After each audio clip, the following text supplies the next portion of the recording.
welcome to the X22 Report. My name is Dave, and this is episode 509, and today's date is November 4th, 2014, and the title of this episode is China Expands Clearing Hub for the Yuan to the Middle East. And we can see exactly what China is trying to do here. They are making deals all around the world, and it is not stopping.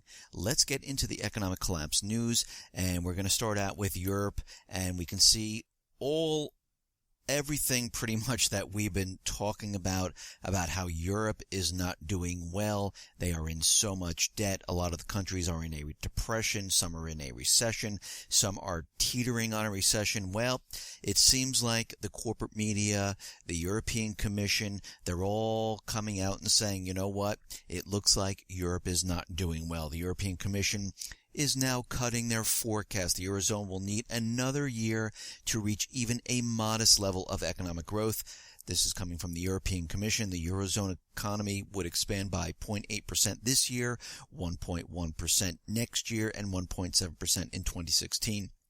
And as we know, they have been wrong before. And again, this is not going to happen whatsoever. We are going to see the European Union completely slide quickly into a depression. There is no way out of this except, of course, war. And we see that Goldman is out there and they are warning that, yes, according to all their computer models, Europe is now effectively in a triple dip recession, and it is not getting better for anybody. The people there are unemployed. Youth unemployment is skyrocketing. More and more debt is being thrown onto them, and it's all starting to show now. And we can see that right after the U.S. elections, what's going to happen, there's going to be a huge push to get us into war, to cover up this major collapse that is coming.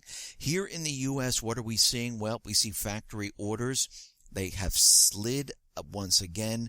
This is the second month in a row. Factory orders in September printed a drop of 0.6%. This is the first 2-month in a row drop in factory orders since that winter weathery time back in January. And of course, I do not see winter weather at this time, so that is not a factor. So it must be the economy.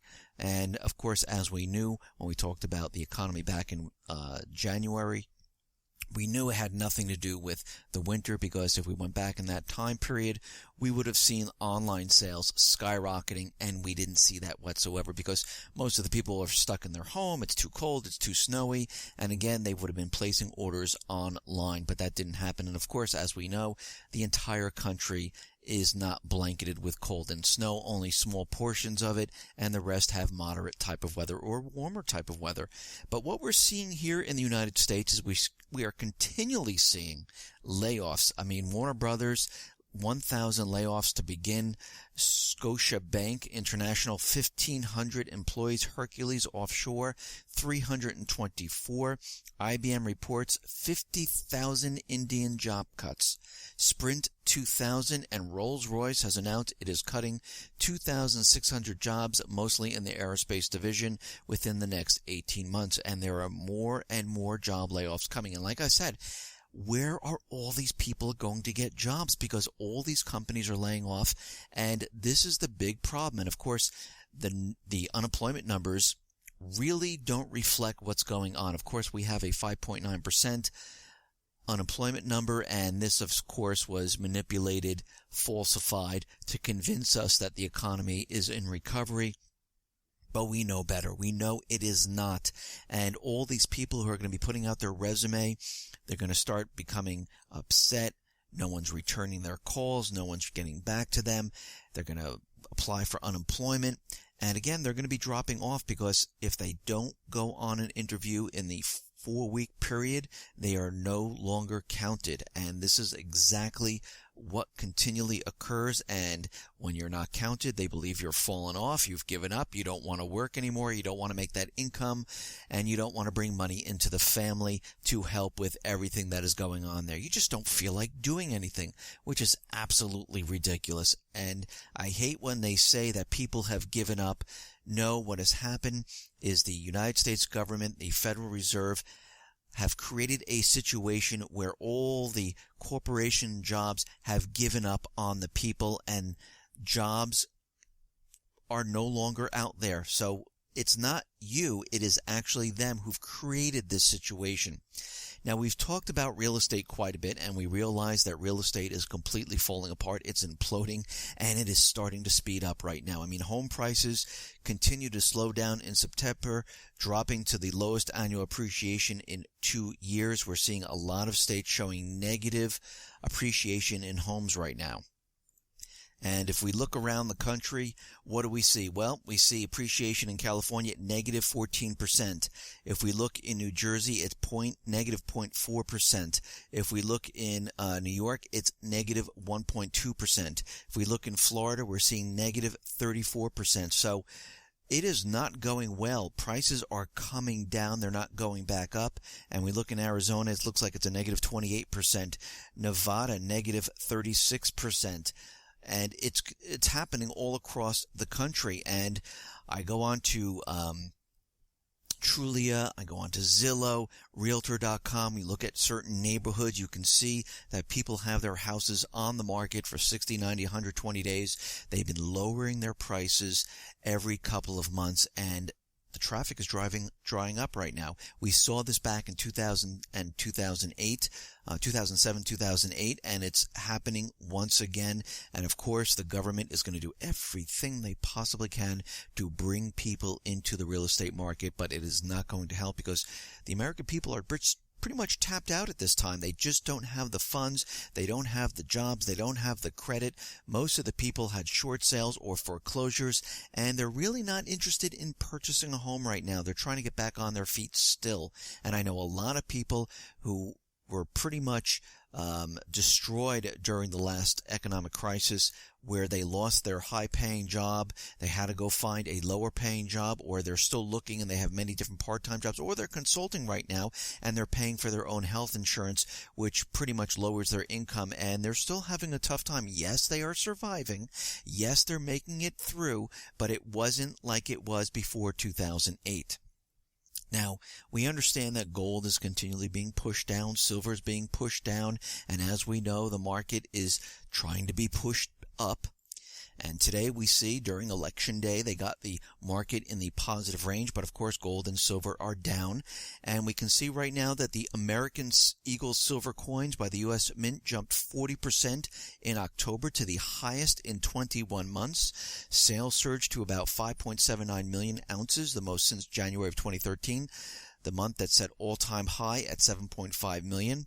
Sales jumped 33% in one of the busiest times this year. So we can see people are still accumulating the yellow metal, the silver metal, and they are not looking at the market. They're just continually buying. But of course, as we see, the prices keep coming down, which makes no sense because the demand is up, and China is purchasing, Russia's purchasing, India is purchasing, and a lot of other countries are purchasing, and the price continually comes down. And this is the time where people need to purchase. Again, if you go into a store and you find an HD TV, you don't buy when it's the highest price. You wait for a sale. You wait for it to come down, and then you purchase. The same thing with gold and silver and real estate.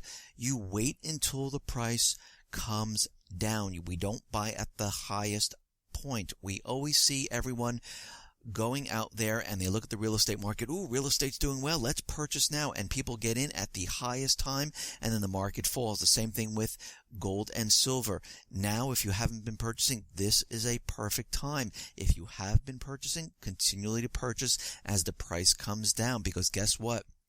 Sooner or later, the price of gold and silver and everything else is going to shoot back up as the economy collapses, the market comes down, and we get into war.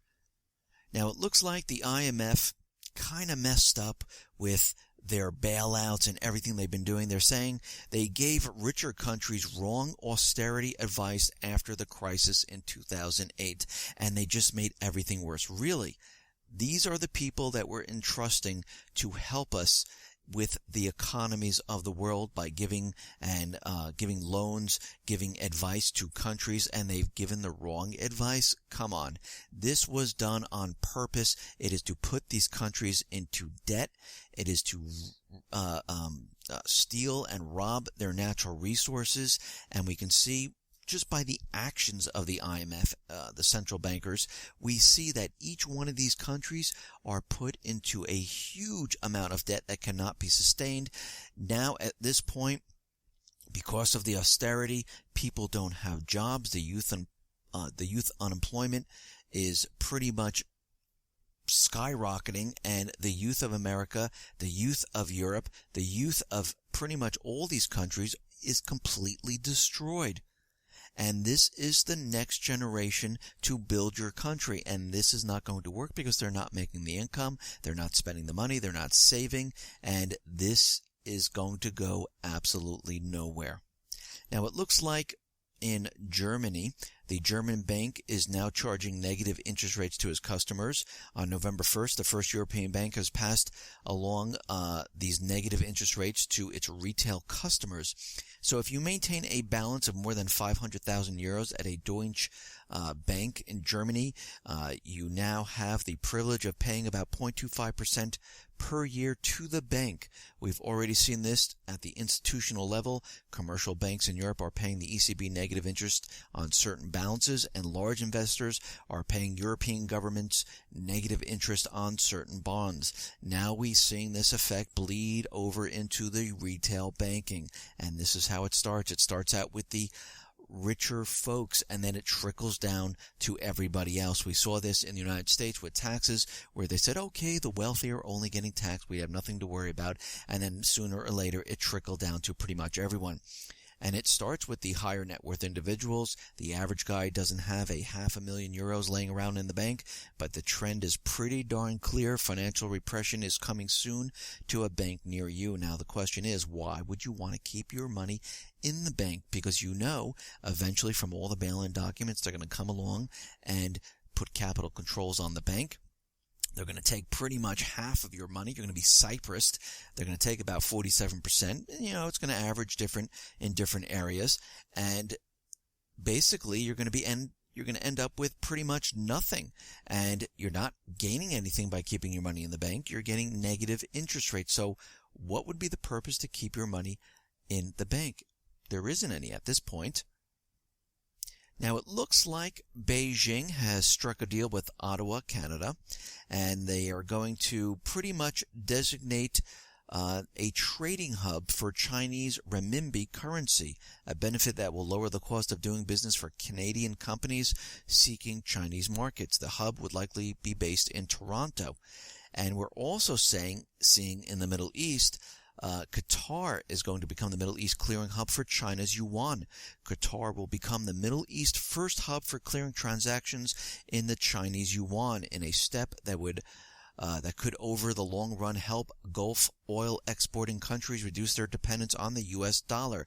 So again, they're doing it. They're making deals all around the world, pretty much bypassing the dollar completely. Industrial and Commercial Bank of China's Doha branch has been appointed as the clearing bank for the yuan deals in Qatar.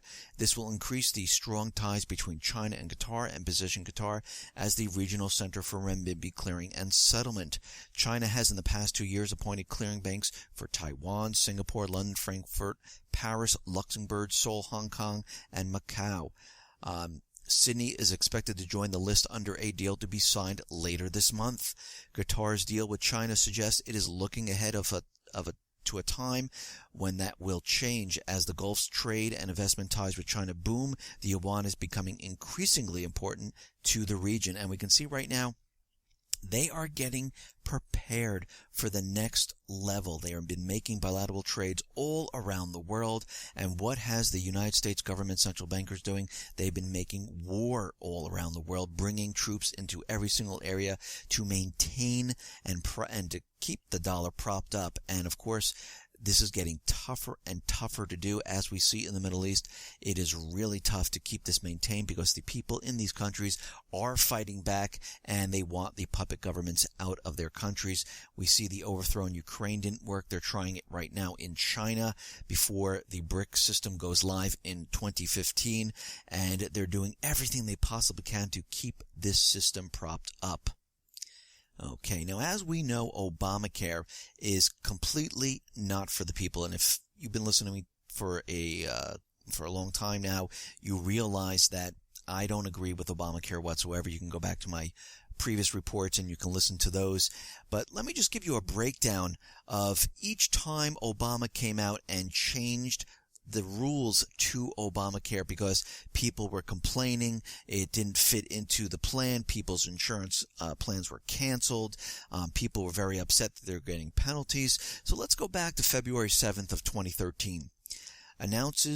Obama announces a 1-year delay in issuing rules to states for putting in place a basic health program, a Medicaid-like plan for low-income adults who don't qualify for Medicaid and may not be eligible for insurance subsidies. Spring 2013 delays for 1 year the option to provide workers with a choice of health plans on the small business marketplace, limiting them to a single plan. July 2nd of that same year announces a 1-year delay in the requirement that larger businesses offer health coverage to their employees or face a penalty. September 26th of the same year announces a 1-month delay in the opening of the small business marketplace, setting the new date to November 1st. October 23rd announces an adjustment of the individual mandate deadline, saying people must now sign up for a plan by March 31st instead of February 15th to avoid tax penalties. November 14th allows insurers to reinstate for 1-year plans being canceled because they do not comply with the minimum coverage required of the law. November 22nd extends the deadline to sign up for health coverage that takes effect on January 1st by 8 days to December 23rd and delays the 2015 insurance enrollment period by a month to November 15th, 2014 after the midterm elections. November 27th delays for 1 year online enrollment in the small business marketplace until November 2014, I should say. The rollout had previously been delayed 1 month. December 12th urges insurers to give consumers more time to make their first premium payments for coverage beginning January 1st on December 18th. America's Health Insurance Plans, an industry trade group, says insurance will give them an extra 10 days until January 10th to pay their first premiums. December 19th announces that people whose policies have been canceled will be allowed to buy catastrophic coverage and will be exempt from tax penalties for not having insurance in 2014. It also extends for 1 month an expiring federal program for people with cancer, heart disease, and other serious illnesses. December 23rd establishes a 24-hour grace period for people trying to sign up for health coverage that takes effect on January 1st, citing delays due to high website traffic. Basically, the website didn't work. Obamacare, healthcare.gov, people couldn't get on, it didn't work, and people were stuck. December 24th announces that if people could show that they missed the deadline for coverage beginning January 1st because of problems with healthcare.gov, they might qualify for a special enrollment period. The administration did not say how long the period would last, but a spokeswoman said it was not providing a blanket extension but was offering to provide assistance to individuals on a case-by-case basis. February 10th, 2014, for employers with between 50 and 99 employees, delays for another year until 2016, the requirement that they offer health coverage to their employees or face a penalty temporarily reduces the percentage of employees that larger companies are required to cover. February 28th allows people who were unable to purchase insurance through an online exchange because of technical issues and signed up for a health plan outside the exchange the ability to get federal subsidies on a retroactive basis if they now sign up for coverage in an exchange. March 5th extends for 2 more years the renewal period for plans not compliant with the new healthcare law, allowing non-compliant coverage well into 2017. Also exempts certain health plans from fees imposed on insurance companies and many self-insured groups, a change supported by labor unions. Now, a lot of these things were done without the Congress. He went willy-nilly and just did it on his own. And of course, this has to do a lot with canceling the policies, penalties, taxes, and from all of this, he was trying to make it fit so everyone was satisfied. And guess what? Nobody is satisfied. You know why? Because the cost of the health insurance, the taxes, the penalties, the benefits that you receive just don't balance out. And people are starting to realize this, and those people who've signed up don't want it because the prices of these policies are just too high. Okay, now out of Judicial Watch, it looks like they are looking at the illegal aliens that came up, and we know this is part of the agenda of the Obama administration for many different reasons, and I discussed this in previous reports, where they're bringing them up to put them to work, low wages. They're giving them work permits. They're having them go on to Obamacare, subsidizing these people because of their low wages, bringing more people onto Obamacare to make these numbers look really good. We see also that these children are not children, they're teenagers, and they're at the ripe age to join the armed forces to fight in the next upcoming war. We also see that they're giving special programs so these illegal aliens sign up for student loans because they need to keep the debt going. But what we've been noticing is that these tens of thousands of illegal immigrant minors stay in the U.S. has fueled a deadly respiratory virus epidemic that struck American kids across the country, and it killed at least 9. Virtually non-existent in the U.S. before the recent influx of illegal alien minors, the lethal enterovirus D68 is associated with severe respiratory illness and is known to come from Central America. According to the Centers for Disease Control and Prevention, from mid-August to the end of October, state public health laboratories have confirmed a total of 1,105 people in 47 states and the District of Columbia with a respiratory illness caused by the EVD68. What the agency conveniently omits is that the deadly virus was first discovered in cities with large numbers of relocated illegal immigrants. In those cities, officials identified by the government as unaccompanied alien children. And we can see right now it does match up to all the cities where these illegal children were being brought into, and this is where this type of disease started to spread. And of course, as we know, they just brought them in. They didn't do any type of checks or anything like that. They put them on buses and they started shipping them off to all the different states within the country. And if you go on to X22Report.com, there is a map of where these children are being brought, and you just go to resources and there'll be a drop down and you can see where all these children are being sent to. And we can see right now this is definitely part of the agenda, and there is information coming out that there's going to be another wave of illegals coming up. And as we know, there has been advertising down in Central America to come up to America. You just cross the border, you can get a job, you can get health insurance. We'll give you pretty much everything, and this is why we're seeing this happen right now. Now, it looks like Robert Hannikin, the new director of GCHQ, has accused U.S. technology companies of being in denial about how their services are used as command and control networks by terrorists, calling on them to cooperate more with intelligence agencies. Well, what's really happening right now is all these companies, Yahoo, Google, Microsoft, and many of the others, they're getting the backlash from the people saying, well, wait a minute, you gave the NSA and all these other spy agencies backdoors into your system, and you let our private information out and they can get whatever they wanted to get. And this has caused a problem. And what's happening right now is a lot of these companies are closing the back doors. And of course, the spy agencies don't like this. They're adding an encryption. And again, they don't like this whatsoever. And this is why they've been trying to pass the law CISA or CISPA, depending on which one you're looking at. But they're both pretty much the same, where it allows financial companies, corporations, website companies to share everyone's information, and the company is not held responsible. And we're going to see a push to get these laws passed. As we've been seeing a lot of cyber attacks where all the data is breached and your information is stolen, and we're seeing it happen to many of the retail chains. And of course, this is all being ginned up because they want these laws to pass, and they're saying with these laws passed, we can lock down and secure the internet. And of course, we know this is completely fake, phony, and false. What they really want to do is control the internet. They want to get your information. They want the back doors into all the systems. Why? Because they need to spy on the American people. They need to spy on the British people. And they have to understand who is a threat to their authority, what investments are you making, who can they blackmail, and they want all this information.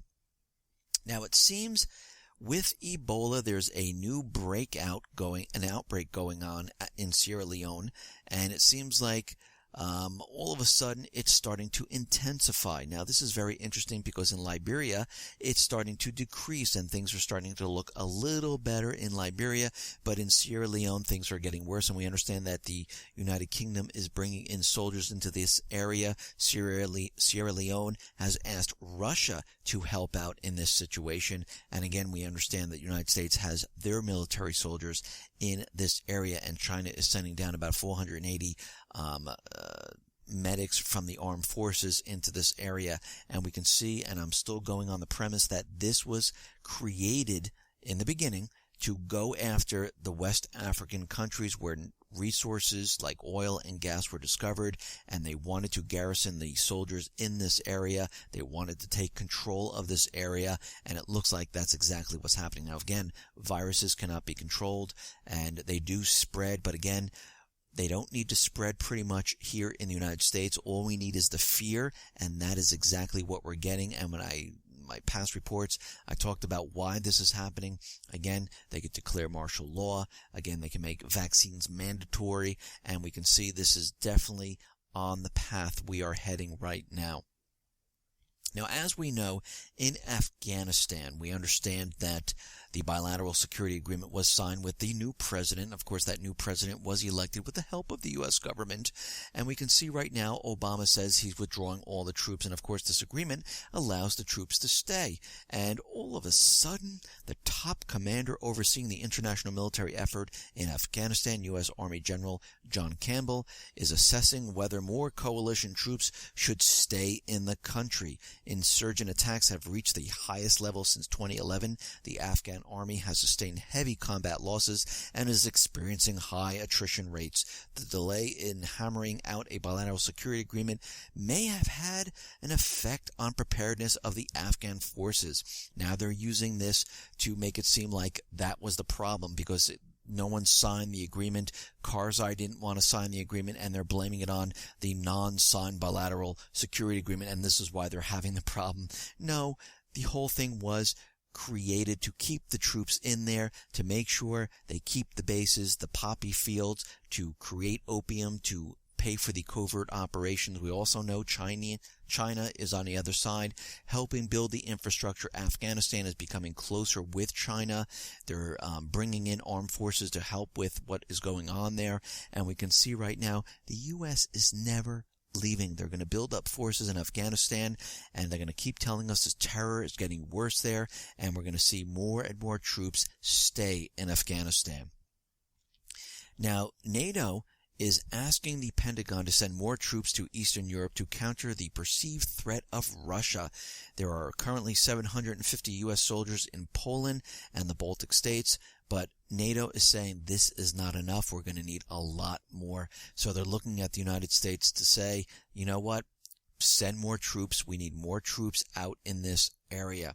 Now, it looks like the Dutch, they are going to Ukraine in the Donetsk area. They're going to start removing the MH17 wreckage. A team of Dutch experts have arrived in Donetsk, eastern Ukraine, to prepare for removing the wreckage of the Malaysian Boeing flight MH17, and they're going to take a closer look at all the different pieces and stuff so they can make this report up. And it's really starting to look like the Ukrainian side shot it down from the air, and we can see more and more information is coming out. But we have to remember, Ukraine, Germany, Australia, United States got together and said, listen, let's keep this information private. If you want this information out here, you can put it out there, but if any one of these countries objects to it, then the information stays a secret, because we know exactly what happened in this area. We know it was the Ukrainian forces that shot down the plane, and they're trying to cover it up. Now, it looks like Ukraine gas company paid Gazprom $1.45 billion in the first tranche for the gas debt. It looks like the winter months are going to be very cold, and they know this. They don't want the people in Ukraine rising up. They've had many protests in Kiev, and they don't want this to happen again, because Poroshenko did get very, very nervous. And if you don't heat the people's places, guess what? Those people are going to be on the streets demanding the removal of Poroshenko, and they need to bring in the gas to heat everyone in this country, to keep everyone calm, and this is exactly what they're doing. Now, Poroshenko saying he's going to stick to the Minsk agreement despite the elections that are going on in the Donetsk area. And he's saying that, the law on the special status of Donbass does not mean rejection of the Minsk agreement. He got rid of that special status law, and it seems like he's continually talking and talking and talking, and I really don't pay attention to what most of these politicians, government officials, central bankers say. I like to look at their actions. And what he's doing, he's saying that, yes, even though he's removing the special status, he still wants to stick to the Minsk agreement. What he's doing, though, is he's ordering army reinforcements to the southern and eastern cities in case of new rebel offensive. Poroshenko said the units were to protect Mariupol, Berdyansk, Kharkiv, and the northern Lugansk region. New NATO chief Jens Stoltenberg said at the same press briefing that the Russian troops were moving closer to the border with Ukraine.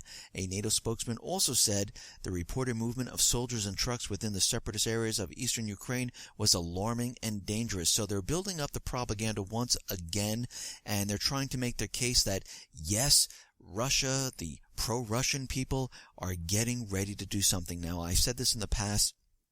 We understand that Poroshenko saying he's going to stick to the Minsk deal. He doesn't really care about what is going on with the elections. And again, we have to look for a false flag event to see if something occurs where they blame it on the southeastern section, but Kiev actually creates the instance, and this would be a false flag event where they could start the war once again. And we see there's a lot of talk and a lot of things happening at this time, and we're going to have to watch this very, very closely. Now, it looks like the U.S. in Syria is going to be pretty much expanding their airstrikes. They're going to be going into Idlib province, which is west of Aleppo, and they're going to he's getting closer and closer to Damascus as they move along the northern border with Turkey, and this is going to cause major, major problems as they continually bomb and get closer and closer to Damascus. We also have to remember Russia has a ship in the port there, and Russia is backing Assad, and they're continually changing this up, and they're continually moving closer and closer west in Syria. Now, France is out there saying the next target after Kobani for the anti-ISIS efforts should be Aleppo, the stronghold of Syria's moderate opposition. The city is under threat from the Islamic State and Assad's troops. So basically, they're going to go in there, and who do you think they're going to bomb? They're going to bomb Assad's troops. Aleppo was won by the Syrian opposition in 2012, and ever since has remained a major battleground for the Free Syrian Army, fighters, and governmental troops loyal to President Assad. Now, of course, we're getting to these sticky situations where we have the opposition, the so-called Islamic State, which is really working with the Free Syrian Army, and Assad, and we're going to see that they're going to definitely bomb Assad in these areas, his troops, and they're going to say, oh, I'm sorry, we made a mistake, we didn't mean to do that. Now, there is a video out there, and the opposition is out there saying that Turkey definitely cooperates with the Islamic State along the border with Syria. The opposition cited a video that showed the Islamic State and the Turkish soldiers consulting along the Syrian border in late October. Now, what's very interesting about this whole entire thing is that the opposition and the Islamic State made an agreement that they'd work together to get rid of Assad. Now, it looks like the United States central bankers don't really have high hopes for the opposition. They don't feel that they're strong enough, but the Islamic State is a newly formed, trained proxy army, which is doing very, very well to maneuver inside Syria, and it's not controlled by the United States, UK, Israel, and the Arab nations, according to government officials, but we know it is controlled. But they look like a terrorist group. They're not controlled by any government, and this is perfect for the U.S. government to maneuver them wherever they want inside Syria, inside Iraq, inside Lebanon, to do their bidding. And the opposition seems like it's becoming more of a problem to keep them there than not. So it's starting to seem like they'd rather have the Islamic State maneuver in and do the dirty work at this time. But we have to look at the Islamic State a little bit closer here. Never has a group been more secretive, more capable, even to the point of violating physical laws. They have money where there is no money. They have fuel when there is no fuel.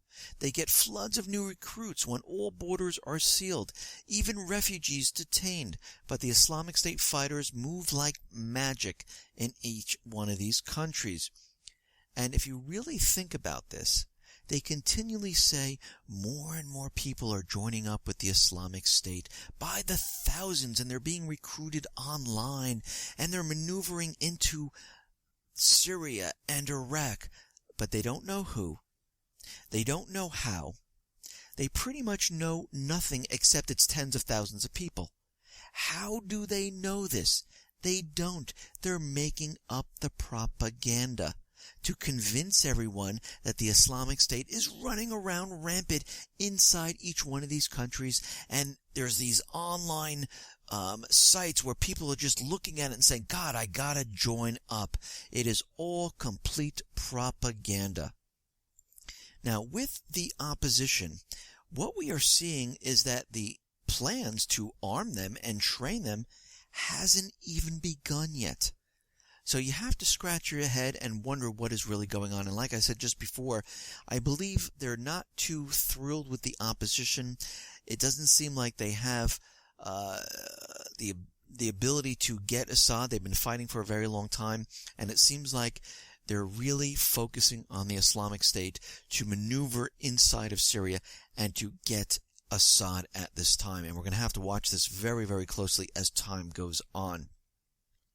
Now, the Federal Bureau of Investigation has warned that the homegrown violent extremists radicalized online pose a serious threat to the United States. Now, like I said, they tell us tens of thousands of people in the United States, in Germany, in France are all flooding into Syria, Iraq. They want to fight for the Islamic State. They just don't know where, they don't know who, they don't know how to track them, but they know the count.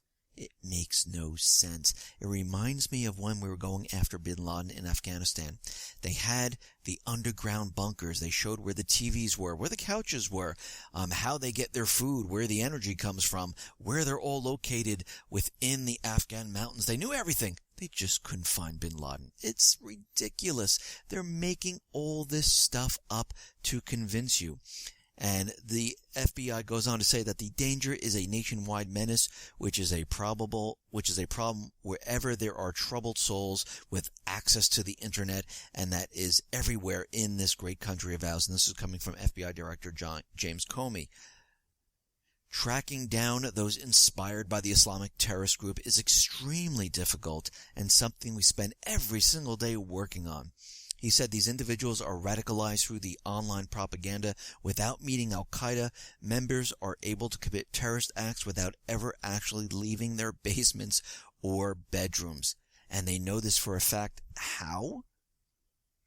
They can obtain everything they need on the internet to commit their crimes in the U.S., he said, asking Americans to report any dubious change of behavior they may notice in anyone they see, neighbors, relatives. So basically they want you to tell on anyone if they look kind of strange, which is absolutely ridiculous.